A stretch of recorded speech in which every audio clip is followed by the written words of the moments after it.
Hello and welcome to the Tree of Sleepy Knowledge channel. In this video, we'll wander through the peaceful, majestic world of lions, letting the golden savanna and the quiet presence of the pride soften the edges of your day. As you settle in, allow the gentle rhythm to calm your thoughts and guide you toward deep, restful sleep. Chapter 1: Dawn on the Savanna. Welcome, dear listener, to a peaceful journey into the world of lions. As you settle in and let your body relax, imagine yourself on the African savanna, where the sky is just beginning to blush with the softest shades of pink and gold. The air is still cool from the night, and somewhere in the tall grass, a pride of lions is waking to greet the new day. Picture this. As the first rays of sunlight break over the horizon, the lions don't rush or hurry. Instead, they do something quite wonderful. On these cool mornings, you might find them sitting quietly, facing the rising sun, simply warming themselves before they begin their day. There's something almost meditative about it. The way they absorb that gentle warmth, patient and still, before moving on to hunt or patrol their territory. It's a beautiful reminder that even the most powerful creatures know the value of a peaceful moment, and when lions do begin to move, they're in no hurry at all. They usually walk slowly at about 4 kilometers per hour, conserving their energy with steady, unhurried steps. There's a grace to this leisurely pace, a kind of wisdom. Every movement is deliberate, calm, measured. They know that the savanna will still be there, that there's no need to rush through life. As the sun climbs higher and the day grows warmer, the lions seek comfort in the simplest of pleasures. They commonly rest under trees during the hottest part of the day, using the shade to stay cool and conserve their precious energy. Imagine them there, sprawled beneath an acacia tree, the dappled sunlight filtering through the leaves, a gentle breeze stirring the air around them. In fact, lions are quite thoughtful about where they choose to rest. They often select open, breezy spots or find shelter in the shade of large trees and termite mounds to keep cool. These resting places become temporary havens, little sanctuaries scattered across their territory where they can escape the intensity of the African sun. And here's something that might surprise you, or perhaps it won't. Lions spend most of their day resting.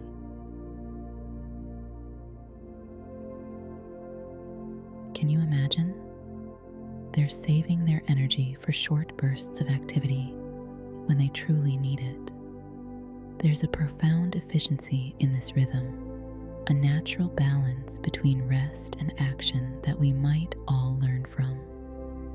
When the weather turns especially hot, lions become even more nocturnal creatures. During very hot weather, they may shift almost all their activity into the night, turning the entire daytime into one long, peaceful rest. The scorching hours become a time for stillness, for conserving strength, for simply being. So, as you drift towards sleep tonight, think of the lions in their shaded resting spots, breathing slowly, muscles relaxed, completely at peace with the rhythm of their day. Let their patience and their unhurried way of being wash over you. There's no rush, nowhere you need to be. Just this moment Just this breath, just this gentle slide into rest. Chapter 2: The Social Heart of the Pride. As we continue our gentle journey into the world of lions, let's explore something truly special: the deep connections that bind these magnificent creatures together. Close your eyes now and breathe slowly in and out as we discover the social heart of the pride. A lion pride is, at its essence, a big family. It's made up of related females, sisters, mothers, daughters, aunts, along with their cubs, and a few males who protect and watch over them all. There's something comforting about this, isn't there? The idea that these powerful predators live surrounded by family, by those who know them best. Unlike other big cats who wander alone through their territories, lions are highly social creatures. They choose companionship over isolation, togetherness over solitude. Where a leopard might spend its life in quiet independence, lions have made a different choice. They've chosen each other, and within the pride, this choice reveals itself in countless gentle ways. The females share everything: raising cubs, hunting, caring for one another when times are hard. If one lioness has cubs and another doesn't, they may both nurse the young ones. If one is injured, others will bring her food. There's a tenderness here, a mutual support that runs deep. When lions aren't hunting or patrolling, watch what they do. They groom one another. They rub their heads together in affectionate greeting, and they rest in close contact, their bodies touching, warmth shared between them. These simple acts strengthen bonds that may last a lifetime. Each touch is a conversation, each moment of contact a renewal of trust. Lions communicate with surprisingly gentle sounds, especially when they're close together. Not the mighty roar we imagine, but soft grunts, quiet hums, and tender moans that carry meaning only they fully understand. Mother to cub, sister to sister, these hushed conversations fill the spaces between rest and activity. When it comes time to hunt, the female lions often show remarkable teamwork and tactics. Some will fan out to one side while others approach from different angles. There's no written plan, no spoken strategy, just an understanding born from years of hunting together, of knowing how each member of the team thinks and moves. In many prides, you'll find older lionesses who act as matriarchs. Wise, experienced females who guide the pride's movements and teach the younger ones. They remember where water can be found during droughts. They know which territories are safest, and they pass this knowledge down like precious heirlooms from one generation to the next.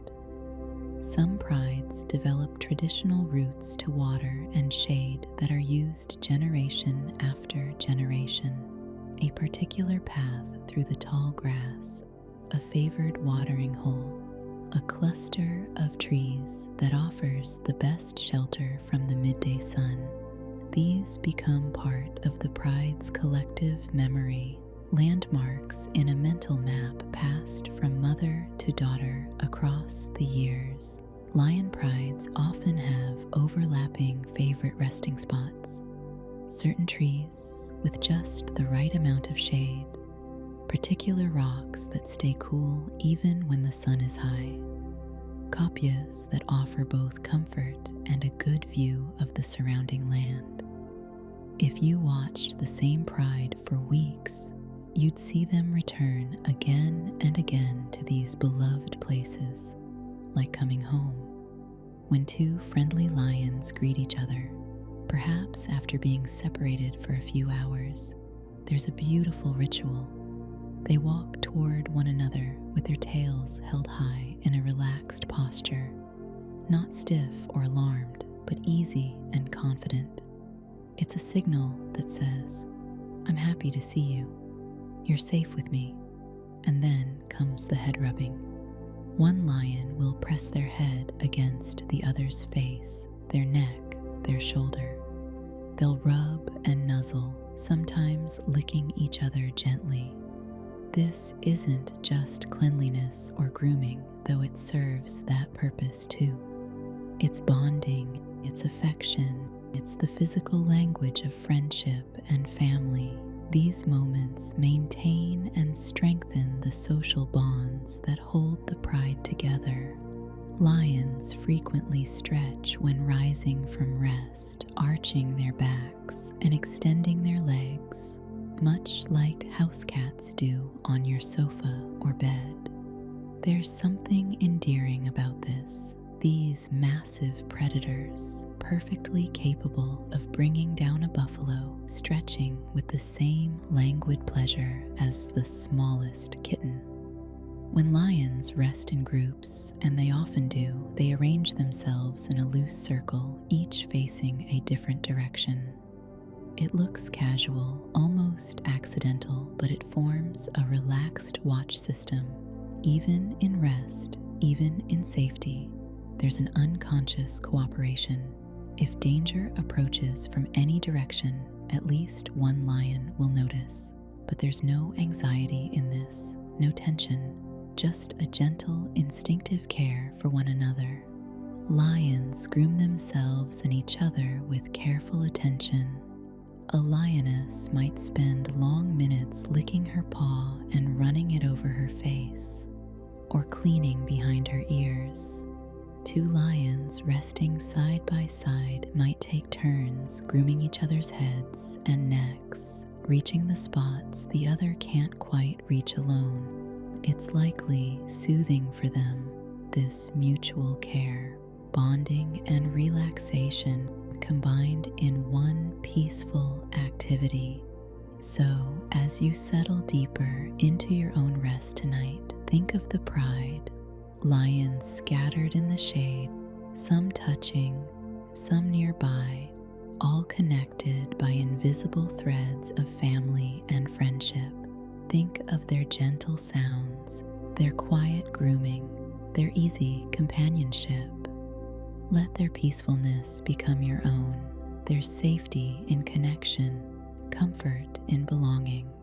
And in this moment, you too can rest, knowing you're exactly where you need to be. Breathe slowly. Let your muscles soften, and like the lions in their family circle, allow yourself to simply be. Chapter 3: New Life. Cubs. Now, as you sink even deeper into comfort, let's turn our attention to the youngest members of the pride, the cubs.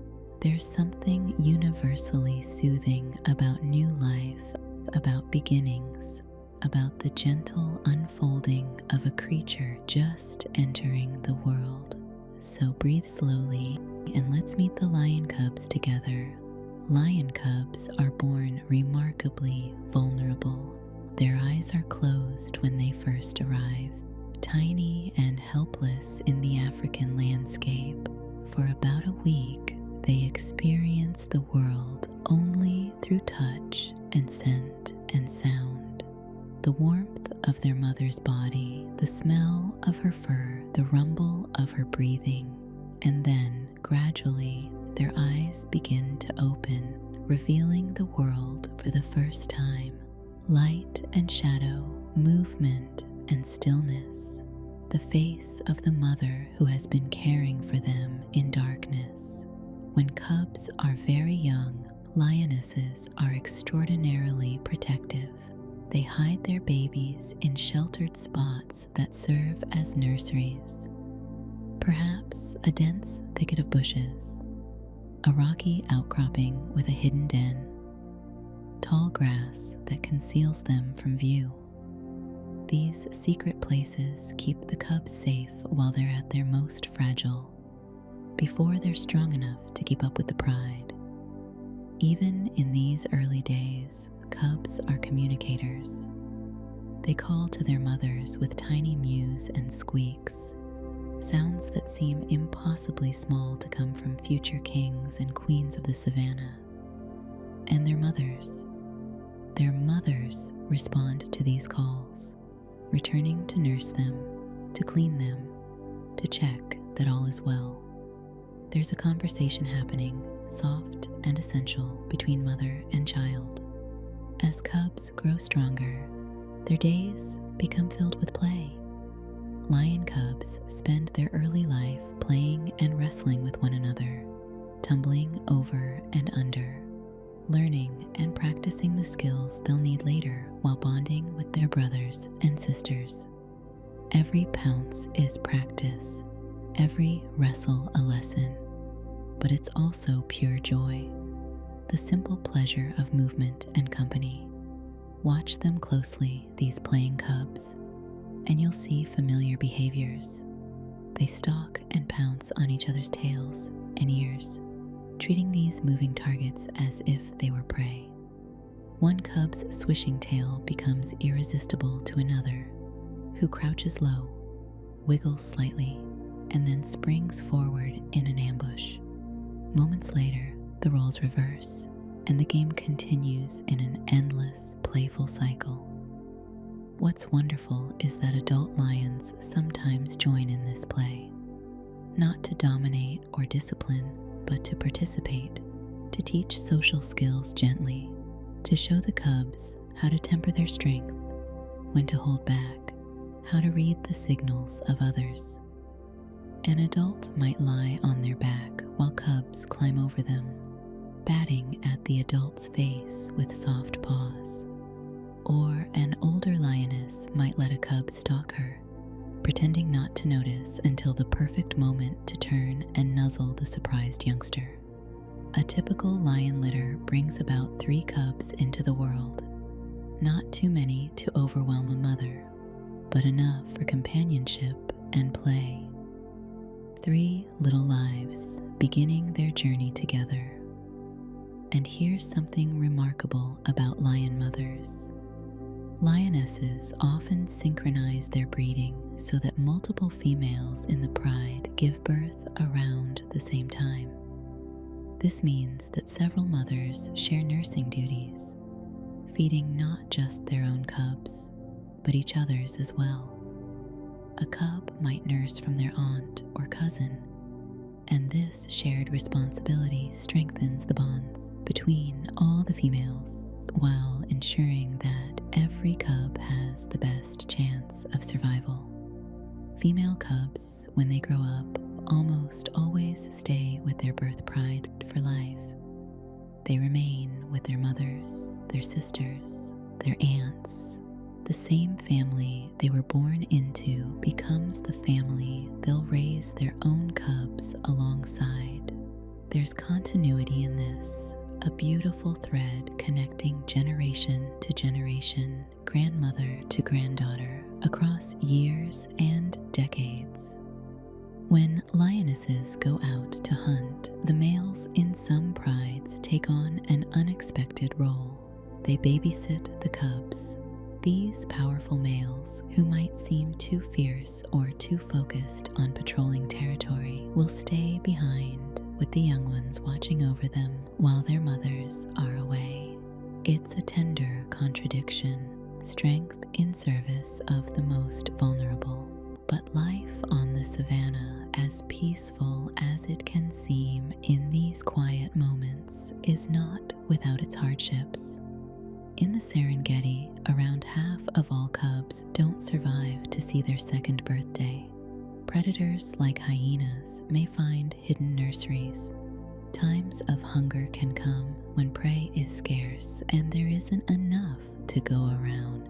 And sometimes when new males take over a pride, they may kill cubs to bring the females back into breeding condition. It's a difficult truth, one that reminds us that nature, for all its beauty, is also unforgiving. But tonight, as you rest, focus not on the hardships, but on the moments of tenderness. The mother lion carrying her cub gently in her mouth, moving it to a safer den. The pile of cubs sleeping together, breathing in unison, tiny paws twitching with dreams. The patient male lion tolerating a cub chewing on his tail. The ants who nurse cubs that aren't their own, offering nourishment and comfort freely. These cubs represent hope, continuation, the endless renewal of life. Each one is a promise that the pride will go on, that the circle remains unbroken, that there will be new generations to greet the dawn on the Savanna. So let yourself rest now, as those cubs rest in their hidden nurseries, safe and warm and surrounded by family. Let go of any worries, any tensions, and like a lion cub who knows nothing but the comfort of mother's warmth and the softness of sleep, allow yourself to drift away into peaceful dreams. The pride is resting, and so can you. Chapter 4: Daily Rhythms of a Lion's Life. As we continue our peaceful journey together, let's observe the simple, everyday moments that fill a lion's life. Those quiet rhythms that repeat day after day, season after season. Settle a little deeper now. Let your breathing slow and picture the ordinary beauty of a lion's daily existence. After a successful hunt and a full meal, lions do something wonderfully relatable. They often lie on their backs with their paws in the air, completely relaxed, bellies full and exposed to the sky. There's such trust in this posture, such deep relaxation. It's the same contentment you might feel after a satisfying meal, that peaceful heaviness that invites rest.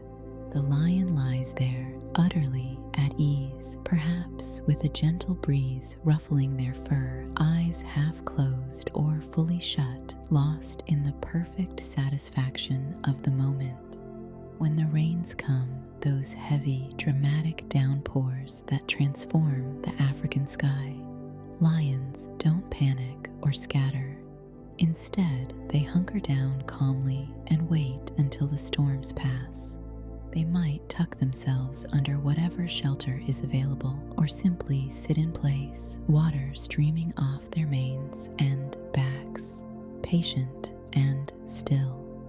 They understand in their ancient wisdom that the rain will stop, the sun will return, and there's no point in fighting what cannot be changed. There's a lesson in this, in their calm acceptance, their willingness to simply wait. Now, let's clear up a common misconception. When you think of lions, you might picture them prowling through dense jungle, but that's not quite right. You can often find lions lounging under trees. Yes, but they're watching golden plains stretch out before them rather than navigating jungle paths. Lions are creatures of open spaces. The savanna is their home, with its tall grasses swaying in the wind, its scattered acacia trees, its endless horizons where earth meets sky. They often rest in these open savannas and grasslands, and there's good reason for it. These spaces offer wide visibility. A lion can see approaching danger or potential prey from far away, and there are breezes here, cooling winds that offer relief from the heat, carrying scents and sounds from across the openness itself seems to suit them. These social cats who live in groups, there's room to spread out, to see one another, to maintain that gentle awareness of where each pride member rests. And sometimes you'll spot something delightful. Some lions climb trees. Not all of them, and not all the time, but in certain areas, it's a regular sight. A lioness sprawled along a sturdy branch, or a young male balanced in the fork of a tree, seemingly too large for such a perch, yet managing quite comfortably. They might climb to catch a breeze that's cooler at height than on the ground. They might be escaping the clouds of biting insects that sometimes gather near ground level. Or they might simply want a better view, a different perspective on their territory, a chance to see what lies beyond the next rise, to spot prey moving in the distance, or just to experience the world from up high. There's something almost whimsical about it. These powerful predators, masters of the savanna, choosing to lounge in trees like oversized house cats. It reminds us that lions, for all their strength and majesty, also seek comfort, enjoy variety, and sometimes do things simply because they can, because it feels good, because the branch is there and the view is pleasant. These daily rhythms, the post-meal naps, the patient waiting through storms, the long hours of lounging in favorite spots, the occasional tree climbing, these form the texture of a lion's life. Not every moment is dramatic. Not every day brings a hunt or a challenge. Most of life, even for a lion, is simply living, resting, being, existing in the moment. And isn't there something comforting in that? The knowledge that even the mightiest creatures spend most of their time doing very little, just being present, breathing, watching the world go by. So as you rest tonight, take on the lion's wisdom. Let yourself be still. Let the storms of the day pass without resistance. Find your comfortable spot and settle into it fully. And know that this quiet, this rest, this simple being, this is exactly what you're meant to be doing right now. The savanna is peaceful tonight, and so are you. Chapter 5. Hunting in the Quiet Hours. Now, as the day fades and darkness begins to settle over the savanna, let's follow the lions into the hours when they become most active, the hunting time. But even here, in moments of action, there's a rhythm and grace that invites calm observation. So breathe gently and let's walk beside them through the quiet hours. Lions usually choose to hunt when the air is cooler, when the oppressive heat of the day has lifted. From dusk till dawn, or sometimes during storms when the rain masks sound and scent, this is when they move with purpose. The failing light becomes their ally, shadows lengthen and merge, and the world takes on that soft, uncertain quality where predator and prey navigate by instinct as much as sight. A large share of their kills happen in those transitional moments, just after sunset, when the sky still holds the last purple and orange glow, but darkness is gathering at ground level, or just before sunrise, when the world is suspended between night and day. These in-between times, neither fully light nor fully dark, seem to belong especially to the lions. And here's something remarkable about their hunting success. When lions hunt together, their success rate rises to about 30%.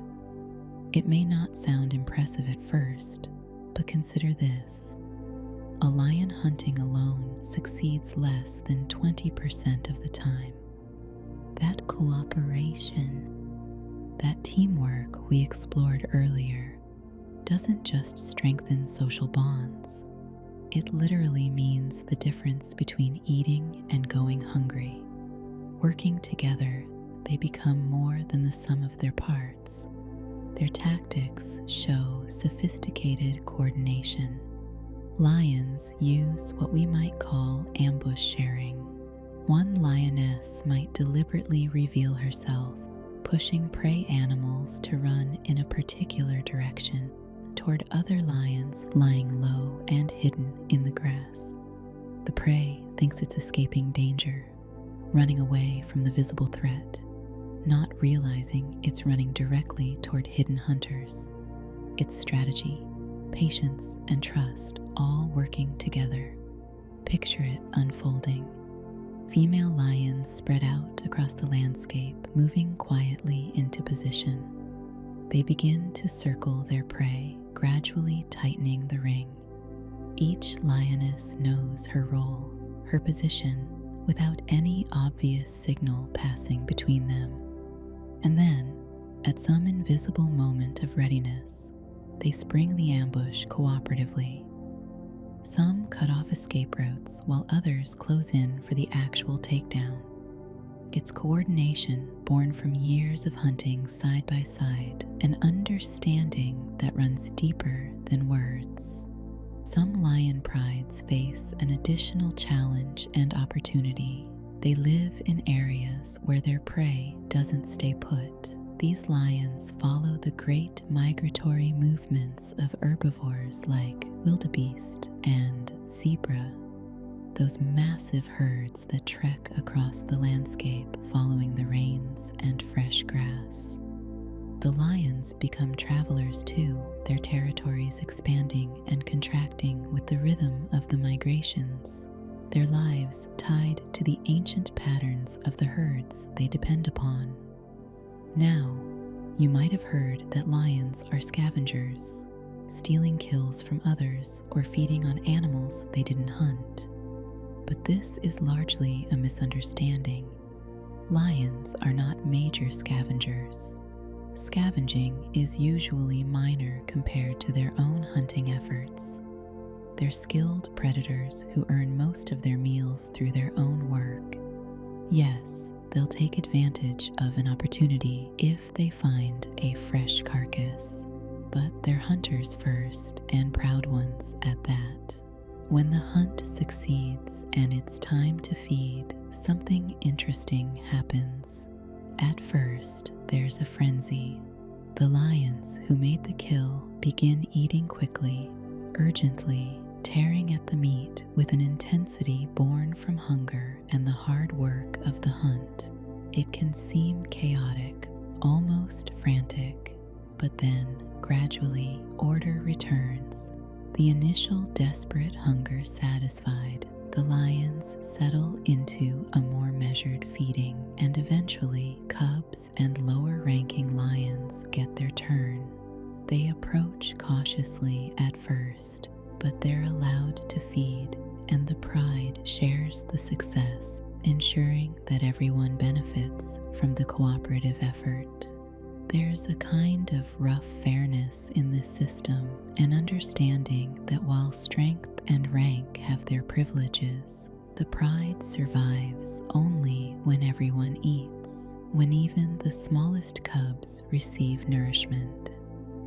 As the feeding ends and bellies are full, the lions will slowly move away from the kill site, perhaps to find water to drink, or simply to a comfortable spot to lie down and let digestion do its work. The quiet hours will fade into dawn, and the lions will return to their more familiar state, resting, relaxed, conserving energy for the next time they'll need to hunt. And now, as we leave the lions to their rest, you too can let go of any effort, any striving. The hunt is over, the work is done, and like those satisfied lions lying with full bellies under the emerging stars, you can simply rest. Let your breathing become slow and even. Let your body sink heavy into comfort. The quiet hours are here, but for you, they're not hours of hunting. They're hours of peace, of restoration, of deep and restful sleep. The pride is sleeping, and so can you. Chapter 6: Anatomy, Strength, and Senses. As you continue to relax, breathing slowly and deeply, let's turn our attention to the lion itself, the magnificent body that carries them through their world, the senses that connect them to everything around them. There's wonder in understanding how these creatures are built, how each part serves a purpose. So settle in and let's explore the beautiful machinery of a lion. Lions are the second largest big cats in the world. They're smaller than tigers, those striped giants of Asia, but considerably heavier than leopards or cheetahs. There's a perfect balance to their size, large enough to be powerful, to take down substantial prey, yet not so massive that they lose agility or grace. And their bodies are remarkable in composition. Lions have relatively more muscle than bone, which creates that flexible, powerful movement you see when they walk or run. They're not rigid or stiff, but fluid, each motion smooth and purposeful. All that muscle, layered over a lighter skeletal frame, gives them both strength and surprising flexibility. Here's something fascinating about a lion's heart. It's actually quite small for the lion's body size. This tells us something important about how they hunt and live. They can sprint up to 80 kilometers per hour, which is breathtakingly fast, but only for short bursts. Their cardiovascular system isn't built for marathon running like a wolf's might be, or for the sustained speed of a cheetah. Instead, lions are sprinters, explosive power for a few crucial seconds. Then they must rest. It's why they rely so heavily on ambush and cooperation. They can't afford a long chase. Look at a lion's legs and you'll see they're relatively short, but incredibly powerful, built for sudden bursts of speed and for wrestling. These aren't the long, elegant legs of a pursuit predator.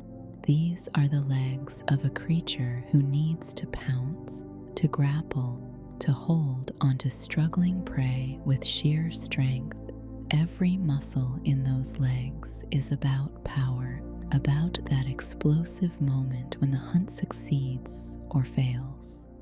Despite their size and strength, lions walk with surprising quietness. Their paws are padded, cushioning each step, muffling sound as they move through grass or across rocky ground. And their claws are retractable, pulling back into protective sheaths when not needed. This keeps the claws sharp, ready for when they're truly necessary, and it also allows for that silent approach. No clicking of claw on stone to warn prey of their presence. A lion's eyes are remarkable. They're among the largest eyes of any meat-eating land animal. Large eyes gather more light, and for a creature that hunts primarily at dawn and dusk, this matters enormously. But it's not just size that makes their vision special. Lions have a high ratio of rod cells in their eyes, the cells that detect light and movement rather than color. And behind their retinas is a reflective layer called the tapetum lucidum. Light bounces off this layer, giving the eye a second chance to absorb it. This is what makes animals' eyes seem to glow when light hits them at night, and it's why lions can see 6 to 8 times better than humans in low light. The world that looks dim and uncertain to us is clear and readable to them. Now, here's a detail that might make you touch your own tongue. A lion's tongue is covered in backward curved spines, almost like tiny hooks. These aren't just interesting texture, they serve important purposes. When a lion grooms itself or another pride member, these spines help remove loose fur and debris, acting like a natural comb. And when feeding, they can use their tongue to scrape meat from bones with remarkable efficiency, getting every last bit of nourishment from their meal. That golden tan coat they wear isn't just beautiful, it's functional camouflage. In the dry grasslands where most lions live, that tawny color blends perfectly with dried grasses, with dusty soil, with the golden light of dawn and dusk.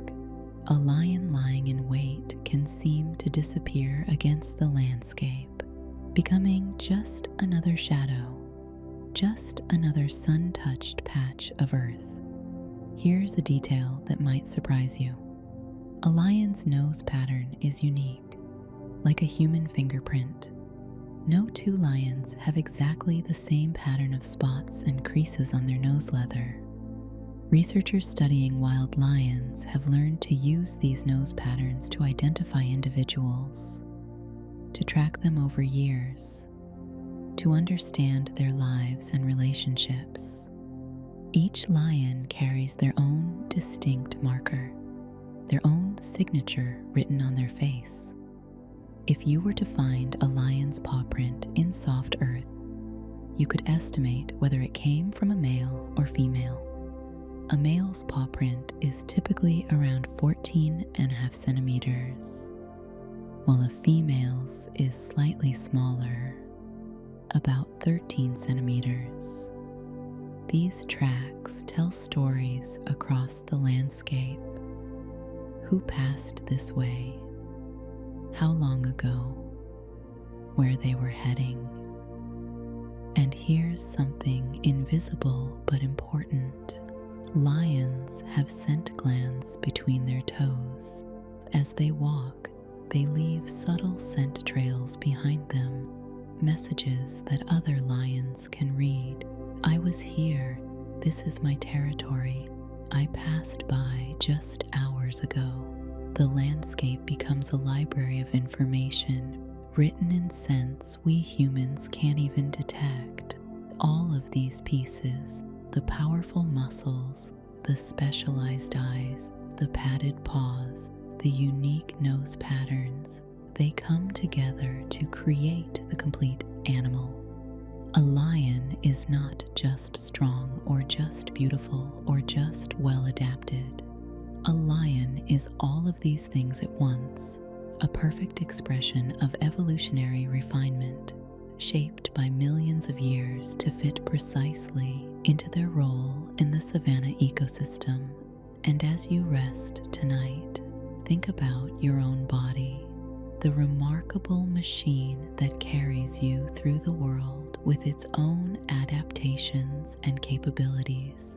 Like the lion, you too are wonderfully made, each part serving its purpose. So let your body relax now. Let it rest as it was meant to, and trust in its natural rhythms just as the lion trusts in theirs.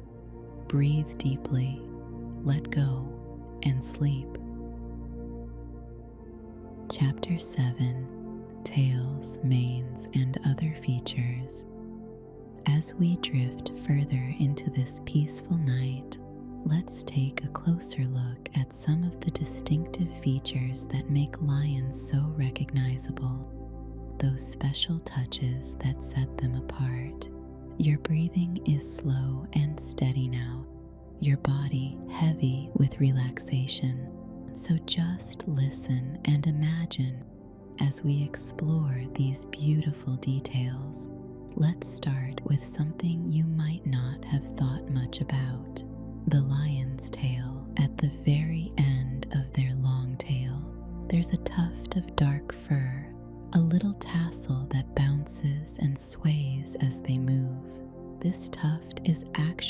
unique among cats. No other feline has quite this same feature, and while it might seem like just a decoration, researchers believe it can aid in group signaling. When lions are moving through tall grass, that tuft might be the only visible part bobbing above the vegetation like a flag. Other pride members can follow it, keeping track of each other even when bodies are hidden. It's a simple solution to a practical problem: how to stay together when you can't always see each other clearly. Now, the mane, perhaps the most iconic feature of a male lion. Lions are the only cats where males grow these magnificent collars of long, thick fur. No other cat does this. Not tigers, not leopards, not jaguars. It's distinctly, uniquely lion, and these manes range dramatically in color, from pale blonde that almost glows in sunlight, through rich golds and auburns, all the way to deep, dark black that seems to absorb light. So why do males have manes? Primarily, it functions as a display, a visual announcement of strength and attractiveness. A full dark mane signals good health, good genetics, high testosterone. Female lions tend to prefer males with fuller, darker manes, and other males can judge a rival's formidability partly by his mane.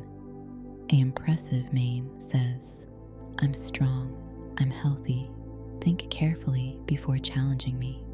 It's advertising and armor combined, making the male look larger and more intimidating while also providing some protection to the vulnerable neck area during fights. But here's something interesting. Not all male lions have large manes. In certain regions, the climate and environment shape what's practical. In hot areas like Tsavo in Kenya, many males are maneless or have only small, sparse manes. When temperatures soar, a full mane becomes a burden. Too much insulation, too much heat trapped close to the body. In these hotter regions, or in areas with thick, thorny vegetation that would constantly snag and pull at a long mane, evolution favors males with smaller manes or none at all. They're still strong, still successful. They've just adapted to their specific environment in a different way. And let's travel back to the very beginning of a lion's life for our final detail. Lion cubs are born with spots scattered across their coats, faint dappled markings that would look more at home on a leopard cub than a lion. But these spots aren't permanent.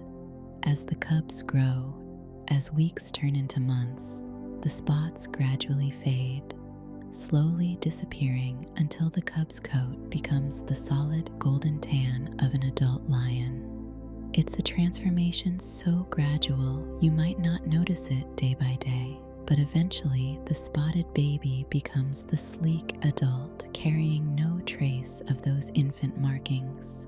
Why are they born with spots at all?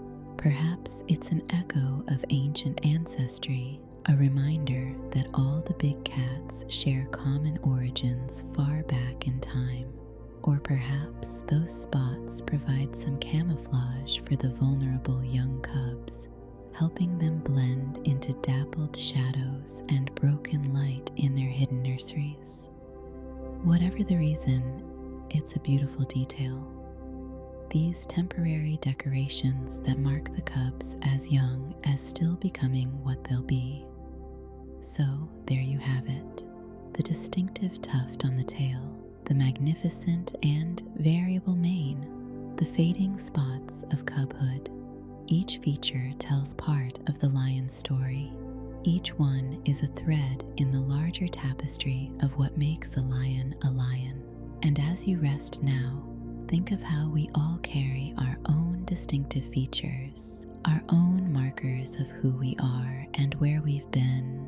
Some things about us stay constant, while others change and fade with time. Like the lion's spots that disappear with maturity, we too transform, becoming new versions of ourselves while still remaining fundamentally the same. Let yourself be exactly as you are in this moment. No need to be anything else, anywhere else. Just rest, just breathe, just be. The Savanna is quiet under the stars, and you are safe and peaceful and exactly where you belong. Chapter 8: Landscapes and Adaptations. Now, as you sink even deeper into this restful state, let's journey across the varied landscapes where lions make their homes. From vast open plains to unforgiving deserts, from wetlands to coastal shores, lions have adapted to remarkably different worlds. So breathe slowly and let's wander together through these diverse territories. A lion pride's home range can vary dramatically in size, from 20 square kilometers in areas rich with prey and water, all the way up to 2,000 square kilometers or more in harsher environments where resources are scattered and scarce. Imagine the difference. Some prides live their entire lives in an area you could walk across in an afternoon, while others roam territories so vast it would take days to cross from one end to the other. The land itself determines how far they must range to find what they need. Some lions have adapted to one of Earth's most challenging environments, the desert. These remarkable desert lions can go more than a day without drinking water, getting the moisture they need from the blood and tissues of their prey. In a landscape where water holes might be separated by vast stretches of sand and rock, this adaptation becomes essential. Every kill provides not just food, but hydration, allowing them to survive where other predators cannot. Look closely at desert lions, and you'll notice they often appear slightly different from their savanna cousins. Their fur tends to be lighter in color, perhaps helping to reflect the intense desert sun. Their legs are often longer, covering ground more efficiently across open desert terrain, and their paws are larger, spreading their weight more effectively across loose sand, working somewhat like natural snowshoes, or perhaps we should call them sand shoes. Interestingly, some desert lions also have thicker coats than you might expect. Why would a desert animal need thick fur? Because deserts aren't just about scorching days. Desert nights can be bitterly cold, temperatures plummeting dramatically once the sun sets. That thicker coat provides insulation against the cold darkness, allowing them to maintain body heat when the temperature drops. In one of the most unlikely places imaginable, along Namibia's Skeleton Coast, there's a special group of lions who have learned to do something extraordinary. They hunt Cape fur seals. Think about that for a moment. Lions, creatures we associate with grasslands and the African interior, have learned to patrol beaches and rocky shores, hunting seals in the surf zone. It's a testament to the lion's adaptability, their ability to learn and pass on new skills, to exploit whatever food sources their environment provides. Recent research has revealed something fascinating about lion populations. There are genetically distinct groups that scientists identify as wetland lions and dryland lions. These aren't different species, but they've been separated long enough that genetic differences have emerged. Wetland lions live in areas with permanent water, lush vegetation, abundant prey. Dryland lions inhabit more arid regions, facing harsher conditions and more scattered resources. And here's what's remarkable. These groups rarely mix.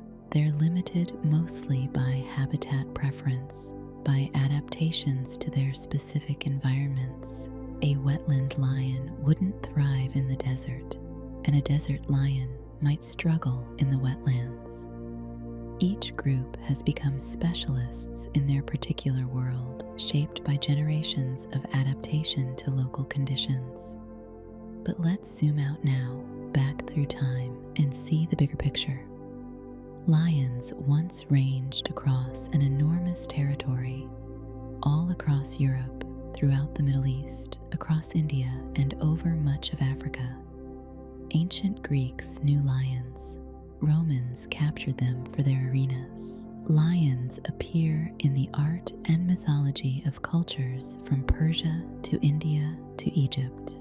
They were, for much of human history, one of the most widespread large carnivores on Earth. Today, that vast range has shrunk dramatically. Lions have disappeared from over 90% of their historic territory.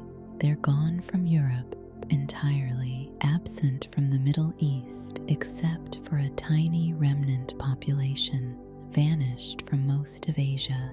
Even in Africa, their stronghold, they occupy only fragments of their former range. It's a sobering reminder of how much the world has changed, how human expansion has compressed the spaces available for these magnificent animals. But tonight, as you rest, don't dwell on loss. Instead, think of the lions who remain, still thriving in protected areas, still adapting to new challenges, still raising cubs who will carry their legacy forward. Think of those remarkable desert lions, those coastal seal hunters, those wetland specialists. Life finds a way. Adaptation continues. And in the places where lions are protected and valued, they persist. Like the lions adapting to their changing world, we too must adapt, must find our way through whatever landscape life presents us. But for now, there's no adapting needed, just rest, just peace, just the gentle rhythm of breath moving in and out. The territories are quiet tonight, and in your own space, your own territory of rest, you are safe and undisturbed. Let sleep come naturally, easily, like a lion settling into its favorite resting spot after a long day of roaming. Chapter 9. The Voice of the Savanna. As you continue to rest, peaceful and still, let's listen now to the voices of lions, the sounds they use to communicate, to connect, to express themselves across the vast landscape. Close your eyes, breathe deeply, and imagine the symphony of lion sounds echoing across the savanna. When we think of lion sounds, we immediately think of the roar, but lions actually use many sounds besides roaring. They grunt softly to each other during rest. They moan in gentle, questioning tones. They growl when annoyed or threatened. They snarl with teeth bared when truly angry. They hum with contentment. They make short, sharp puffs of breath in greeting. They woof in alarm or surprise. The lion's vocal repertoire is rich and varied, a complete language of sound. But let's talk about that roar because it truly is remarkable. A full roar sequence doesn't just suddenly explode into sound. Instead, roaring sounds that build gradually, growing in volume and intensity. The lion seems to be gathering the sound from deep within their chest, letting it build and swell. Then comes the peak, the full roar, loud and powerful, vibrating through the air.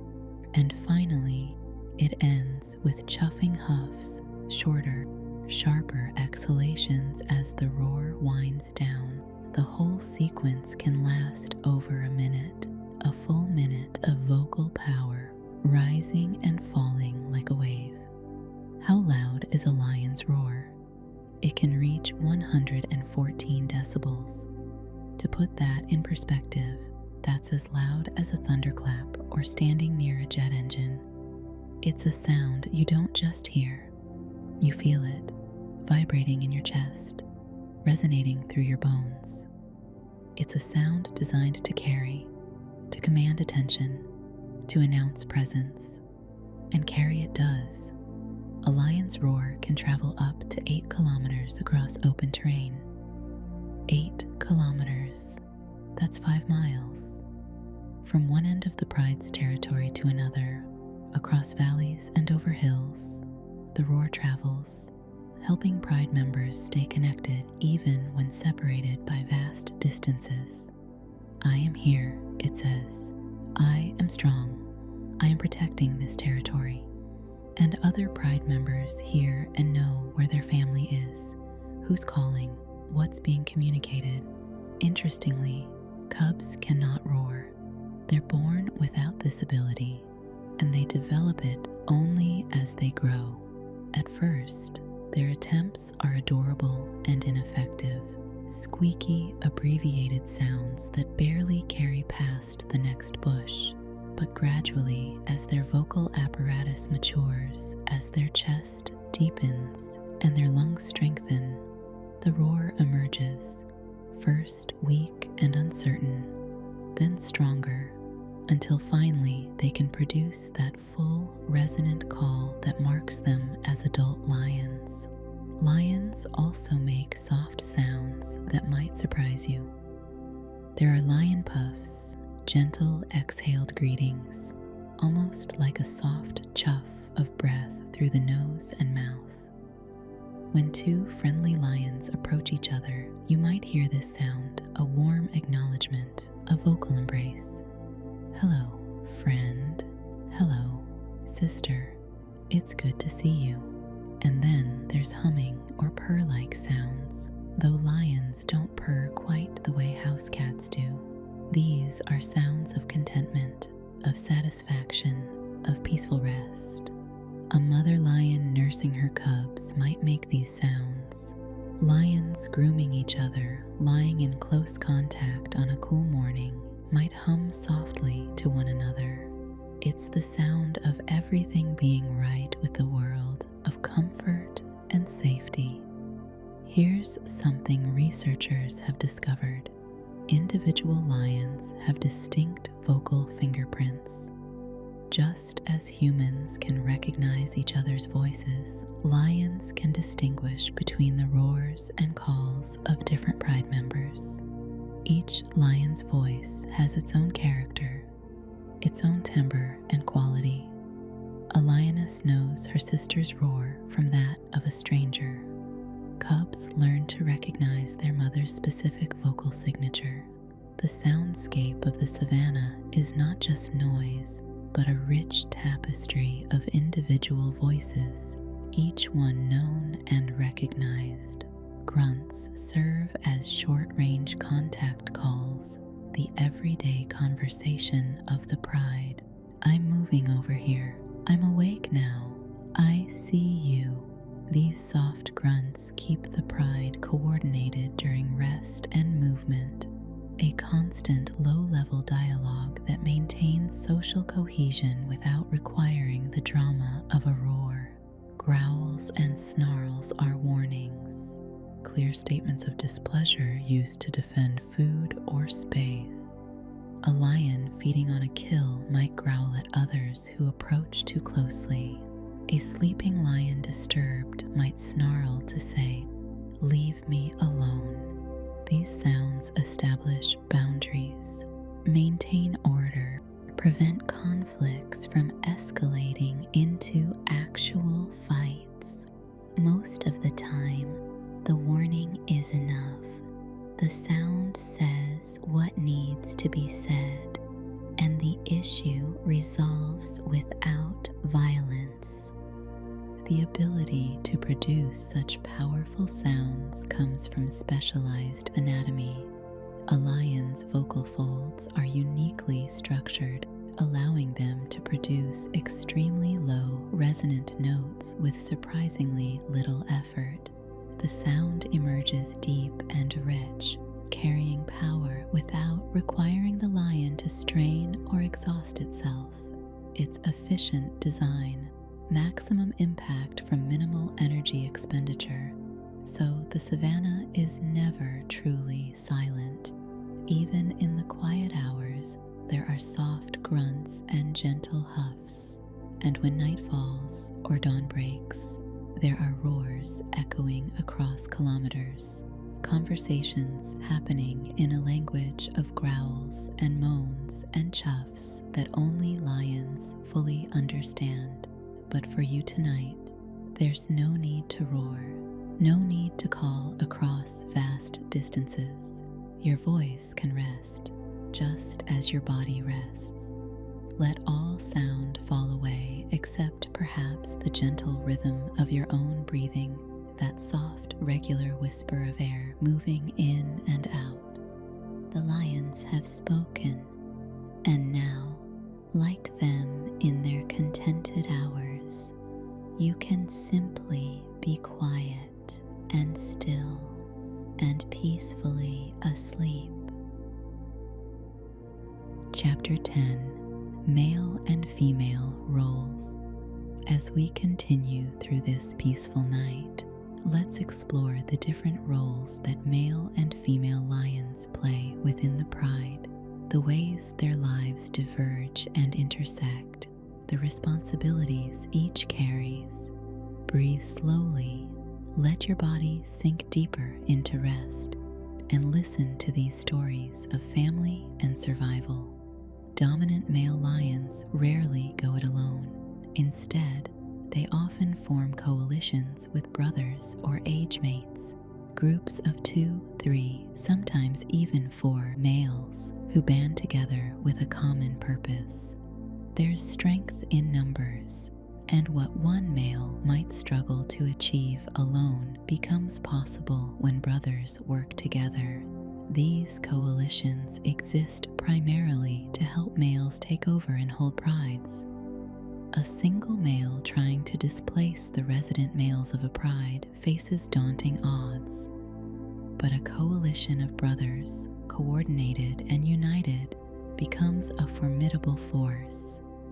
Together, they can challenge and defeat the current pride males, claiming the pride and its territory for themselves.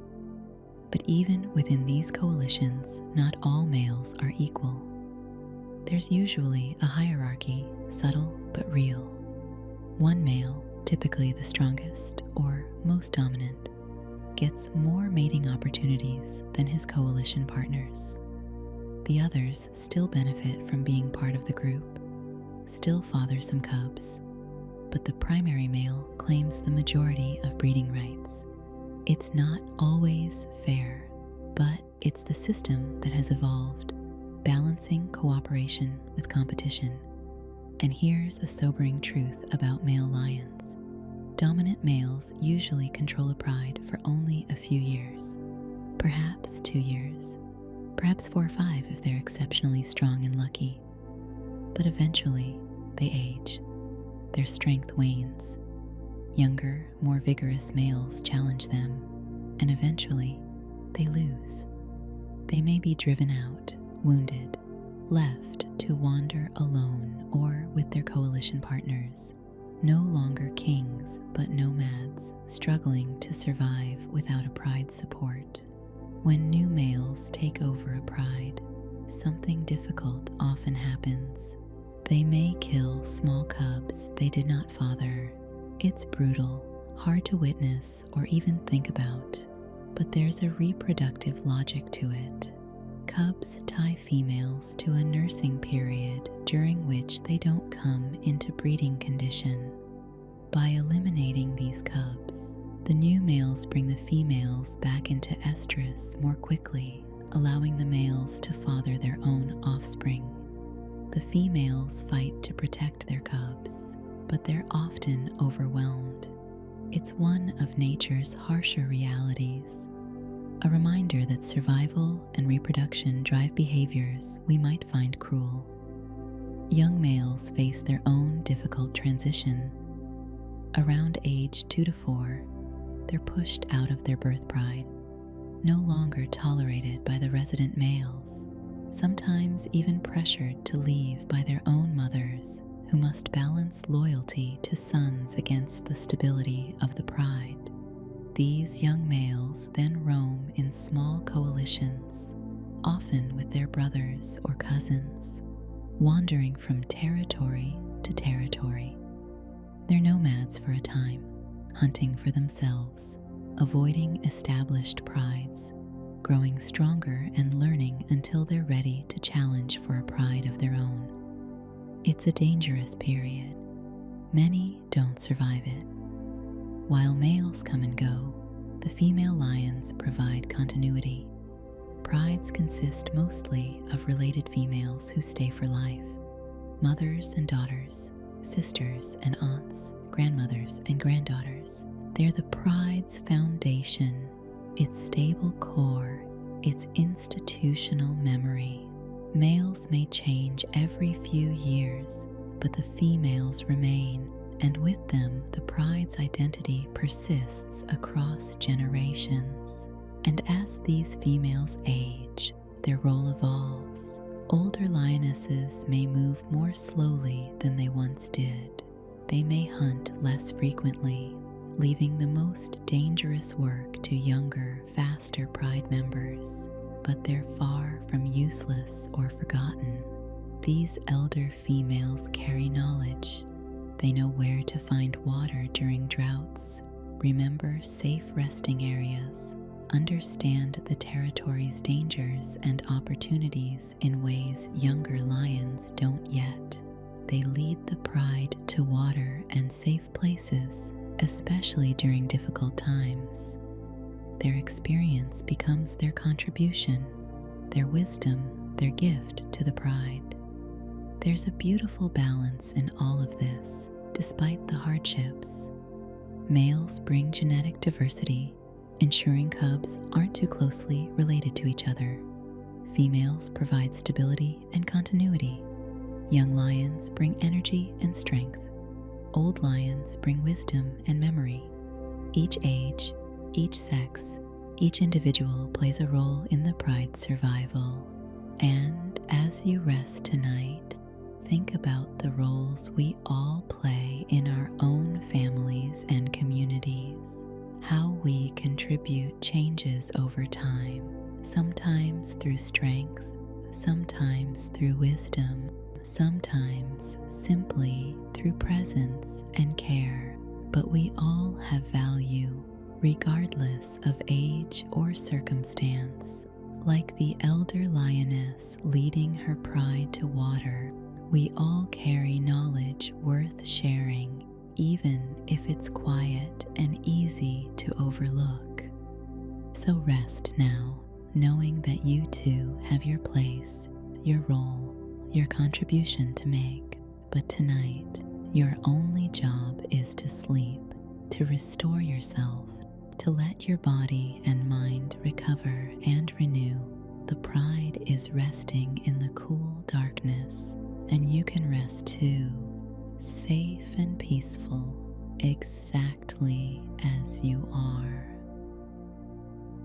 Chapter 11: A Lion's Life Over Time.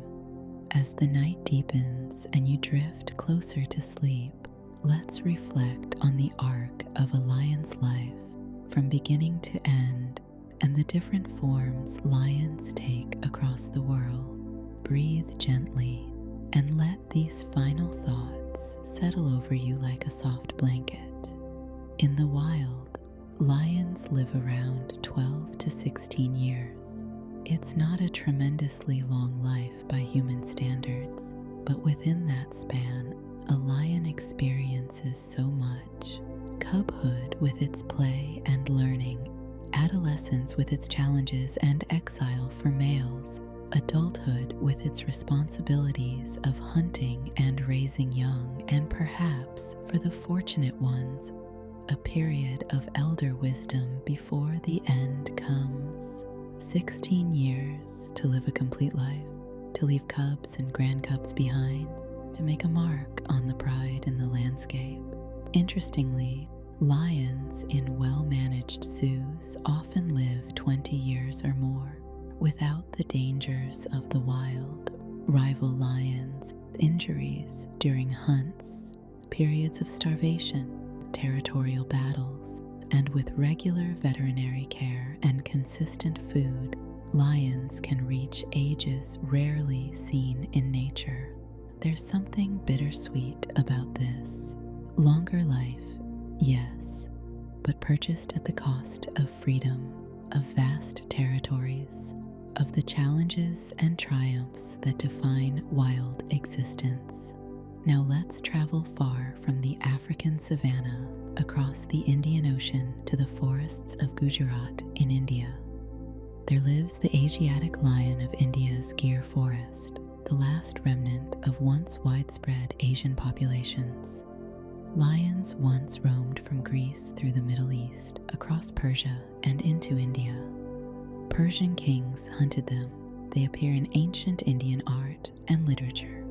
But today, all that remains is this single population in Gir forest, perhaps 600 individuals, the sole survivors of Asia's lion heritage. Look closely at an Asiatic lion, and you'll notice subtle differences from their African cousins. They have shorter, sparser manes that don't cover their entire head and neck the way African lions' manes often do. Their ears are more visible, poking through the mane rather than being buried within it. There's a slightly lighter build, adaptations to forest rather than open savanna. They're still unmistakably lions, but shaped by different landscapes and evolutionary pressures. Modern lions, both African and Asiatic, are divided into two subspecies by current scientific classification. There's Panthera leo, which includes the Asiatic lions and the lions of West and Central Africa. And there's Panthera leo melanochaeta, the lions of East and Southern Africa, the ones most people picture when they think of lions, the classic savanna lions of the Serengeti, the Kruger, the Okavango. These subspecies represent deep branches in the lion family tree, populations that have been separated long enough to develop distinct genetic signatures, yet not so long that they've become separate species. They can still interbreed, still produce healthy offspring, still recognize each other as lions, but their histories have diverged, shaped by different environments and different evolutionary paths. And this brings us back to time, the way it shapes everything, including lions. 12 to 16 years for an individual lion, but millions of years for the species as a whole, adapting and changing, spreading across continents and then retreating, diversifying into subspecies and local populations, each one slightly different, each one carrying the legacy of its particular place and history. As you rest tonight, think about your own journey through time, the years you've lived, the experiences that have shaped you, the ways you've changed and grown. Like the lions, we're all products of time and circumstance, adaptation and inheritance. We carry within us the legacy of those who came before, and will pass something forward to those who come after. But time can also simply stop, not permanently, But in moments like this, when past and future fade away and there's only now, only this breath, only this moment of rest, the lions don't worry about tomorrow or regret yesterday. They live in the present, and in their hours of rest, they are simply here. So be here now. Let time become irrelevant. Let the concerns of the day dissolve, like a lion at rest under the stars, eternal yet mortal, ancient yet present. Just be. The night is peaceful. Time has slowed to nothing, and you are safe and still and drifting into sleep. Chapter 12, Ancient and Rare Lions. As you settle even deeper into this restful journey, let's travel back through time and explore the ancient history of lions and the rare, unusual forms they sometimes take. Your breathing is slow and peaceful now, so just listen as we wander through millions of years and discover the extraordinary variations within the lion family. Lions evolved from ancestral cats in Africa 3 to 4 million years ago. Try to imagine that span of time, 3 million years of evolution, of adaptation, of lions becoming lions. The world was different then, different climates, different prey animals, different landscapes. But somewhere in Africa, a lineage of cats began to change, to grow larger, to become more social, to develop the characteristics we now recognize as leonine. And from that African origin, lions would eventually spread across much of the world.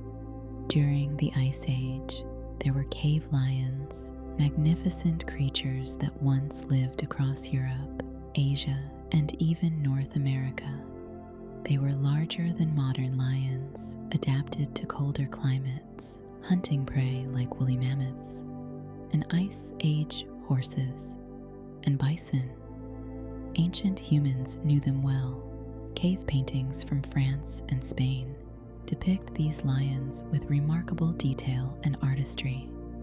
They shared the landscape with our ancestors, powerful and dangerous neighbors in that frozen world.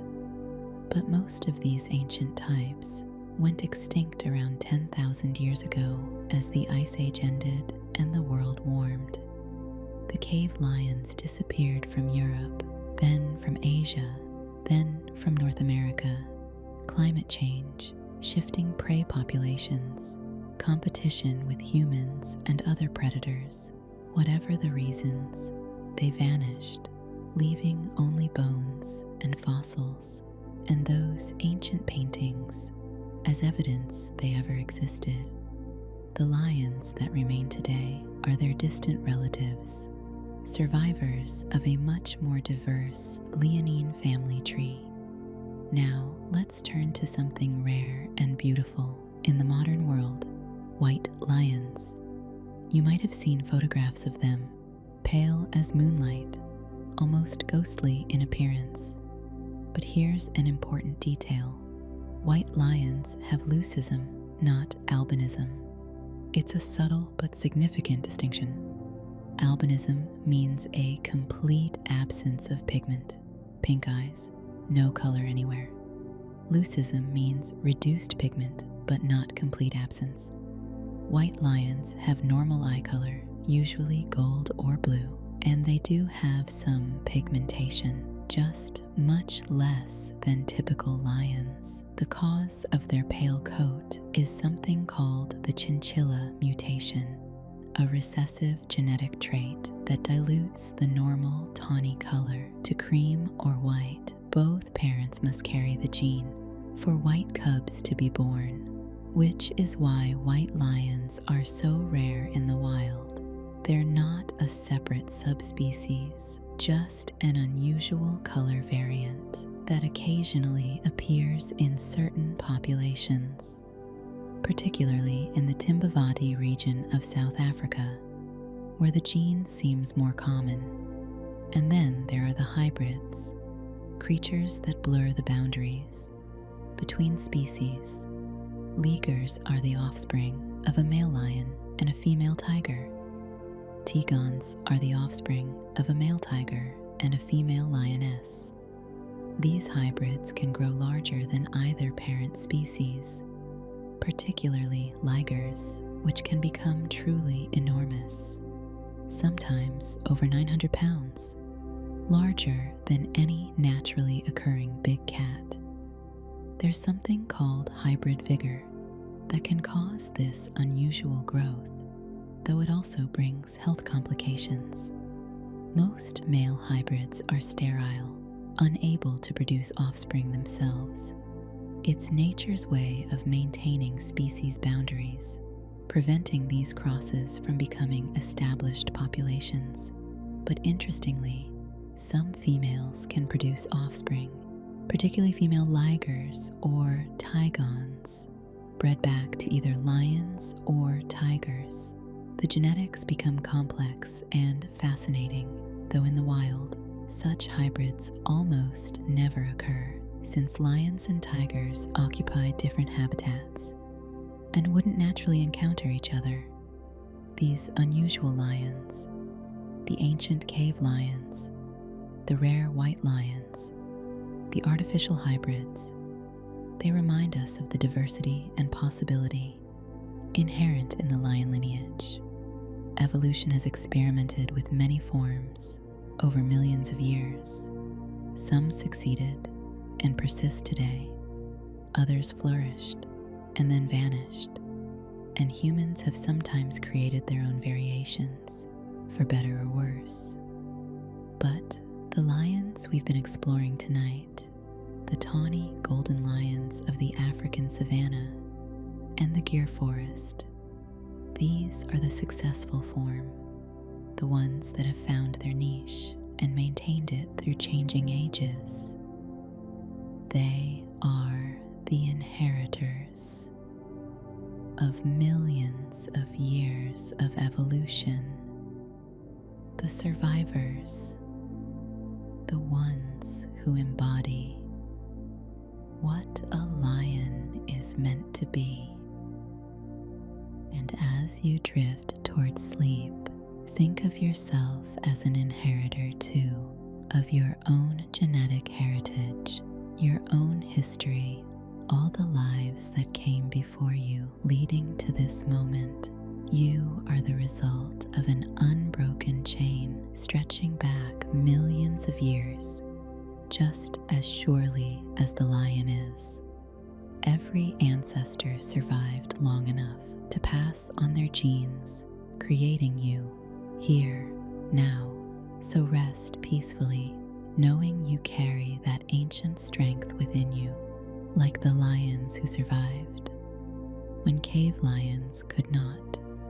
You too are a survivor, adapted to your particular time and place. The ancient world is sleeping, and so can you, deep and dreamless, peaceful and still. Chapter 13, Coexistence with People. As we near the end of our peaceful journey together, let's consider the relationship between lions and people, a connection that stretches back to the very beginning of human culture, complex and evolving even now. Your body is heavy with relaxation, your mind quiet, so just listen gently as we explore this final theme. Lions are symbols of courage, protection, and royalty in many cultures around the world. They appear on flags and coats of arms, guard the entrances to temples and palaces, represent kingdoms and empires. The lion has been called the king of beasts for thousands of years, appearing in stories and myths, from ancient Mesopotamia to medieval Europe to modern Africa. They symbolize strength without cruelty, power tempered with dignity, the noble qualities we aspire to in ourselves. But the reality of living alongside lions is more complicated than the symbol. Today, many lions live right next to high human pressure areas, villages, farmlands, pastoral communities where people tend cattle and goats.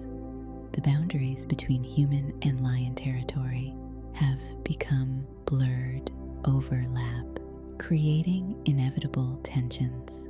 When lions take livestock, families lose their livelihood. When people defend their animals or retaliate, lions die.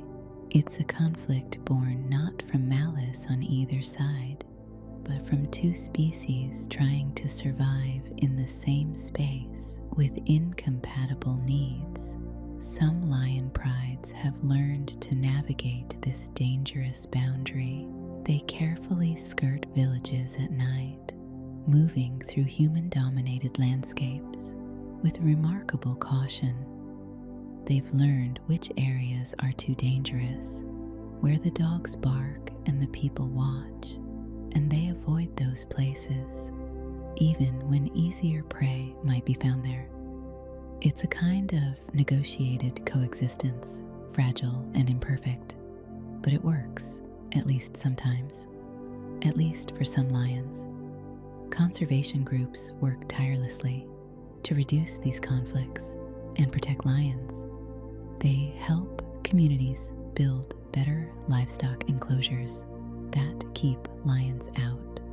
They establish compensation programs so that families who lose animals to lions aren't left desperate.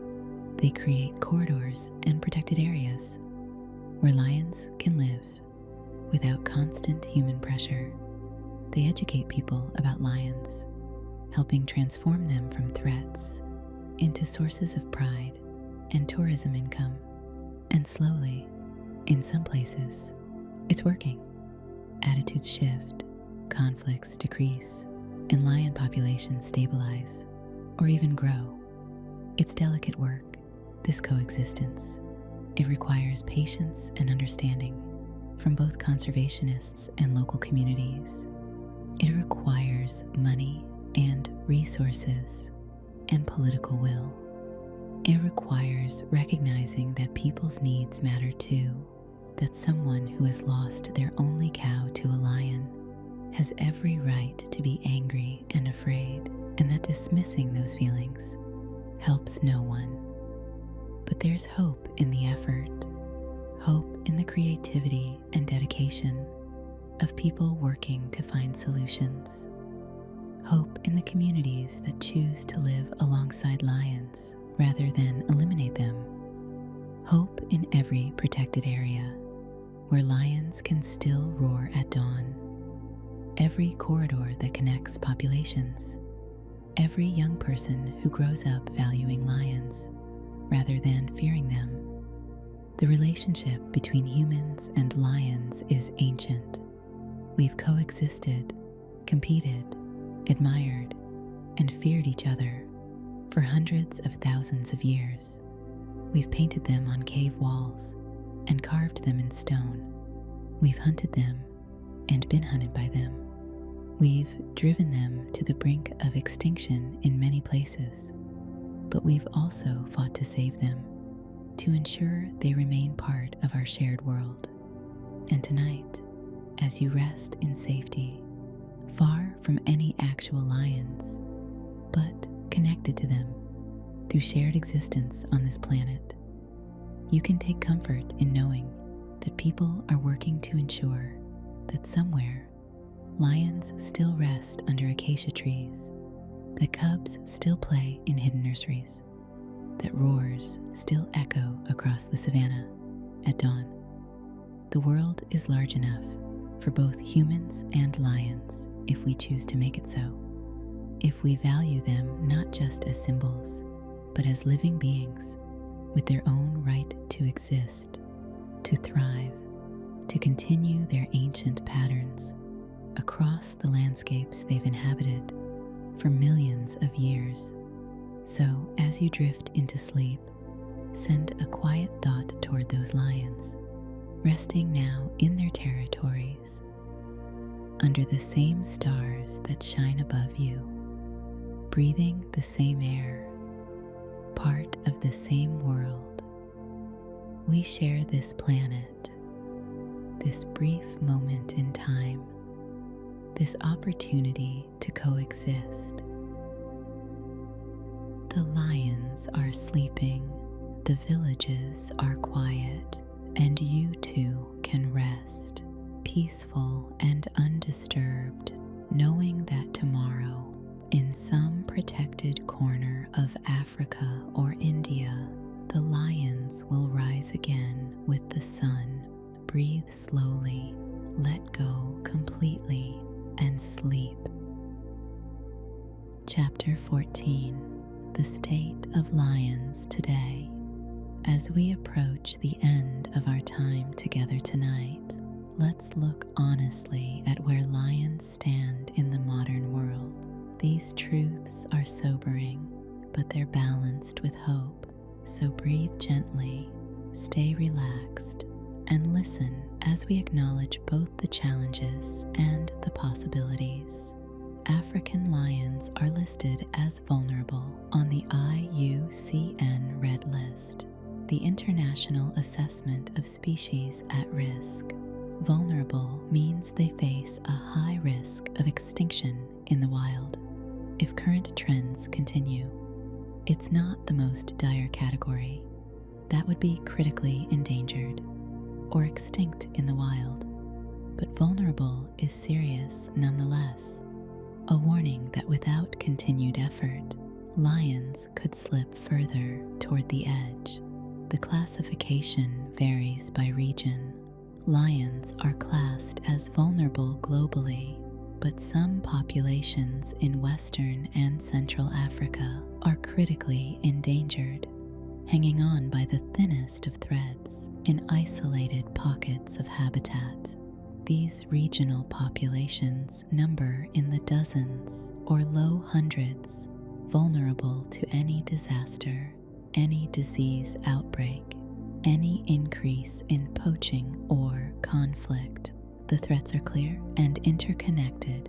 Habitat loss as human populations expand and wild lands are converted to agriculture. Conflict with livestock farmers who lose animals to lions and retaliate. Poaching, both of lions themselves and of the prey animals they depend on. And underlying all of this, the simple reality that lions need space, vast territories to roam, healthy prey populations to sustain them, and tolerance from the humans they increasingly encounter. The numbers tell a stark story. Wild lion numbers have dropped dramatically from an estimated 200,000 a century ago to somewhere between 20,000 and 24,000 today.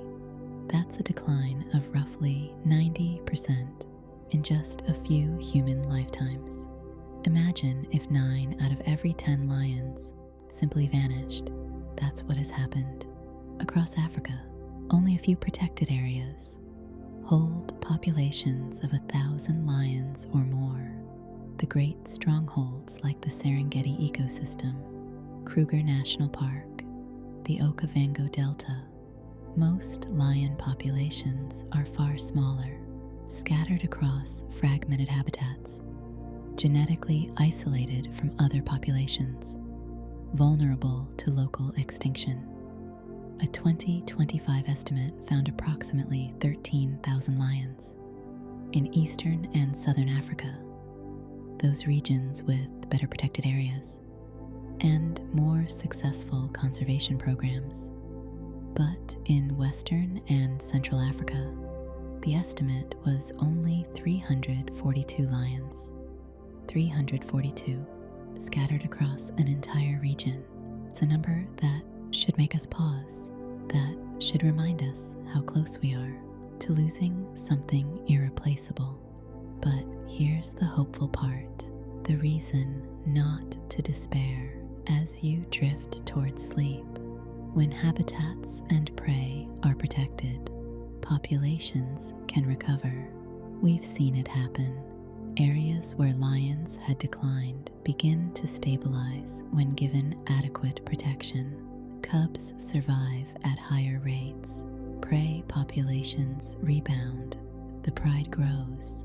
It's not automatic, and it requires sustained effort and resources, but recovery is possible. Lions are resilient when given the chance, and sometimes conservationists take bolder steps.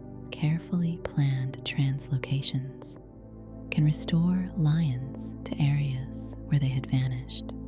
Lions are captured in areas where populations are healthy, transported to protected areas where they once lived but disappeared, and released to establish new populations. It's delicate work, requiring extensive planning, community support, and ongoing monitoring, but it works. Lions have been successfully reintroduced to reserves in several African countries, bringing roars back to landscapes that had been silent for decades. So yes, the situation is serious. Yes, lions face genuine threats and uncertain futures in many parts of their range, but people are fighting for them.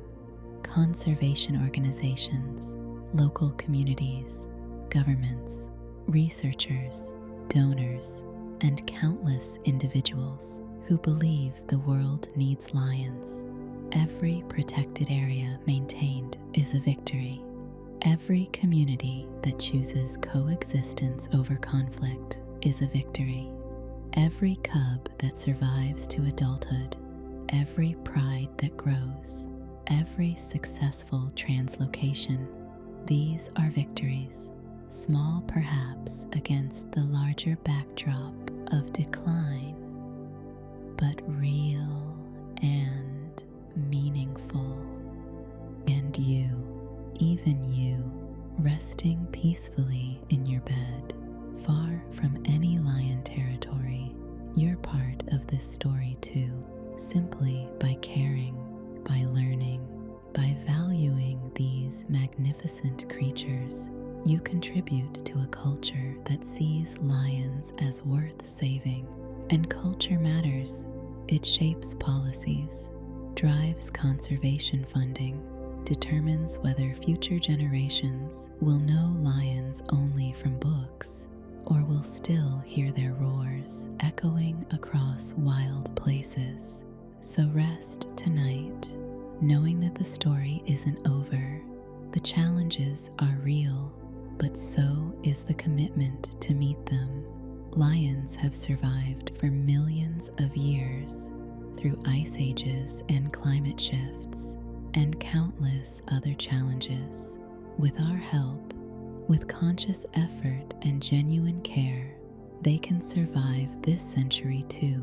The pride is resting under the stars, diminished perhaps, but still present, still vital, still beautiful, and somewhere, right now, a lioness is nursing her cubs, a male is marking his territory, a pride is settling in for the night.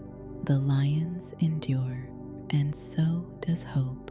Breathe slowly, let these thoughts settle, and sleep peacefully, knowing that tomorrow the work continues and the lions remain. Chapter 15, Evening and Nightfall. And now, as our journey together draws to a gentle close, let's follow the lions into evening and nightfall, into the quiet darkness where they come alive and where we, finally, find our deepest rest. Your breathing is slow and peaceful, your body completely relaxed. So just listen as we watch the day end on the Savanna, in very dry regions where the heat is most intense. lions often become mostly nocturnal, shifting almost all their activity into the cooler hours of darkness. The scorching day becomes simply a time to endure, to wait through, conserving every bit of moisture and energy. But when evening comes, when the temperature finally drops and the air becomes breathable again, the lions stir, stretch, and begin to move with purpose. Many lions lie quietly at dusk, in that beautiful transitional time when day surrenders to night. They watch the plains as colors shift from gold to purple to deep blue. They listen to distant roars echoing across the kilometers, other prides announcing their presence, marking territories, calling to separated members. It's a peaceful time, this dusk. Not yet time for hunting, just time for watching and listening and being present as the world transforms. When they do hunt at night, adult lions still practice that sophisticated teamwork we explored earlier.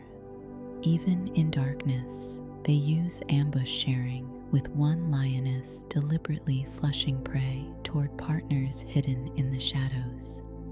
They move with remarkable coordination through the night, reading each other's positions and intentions through sound and scent and the faintest of visual cues.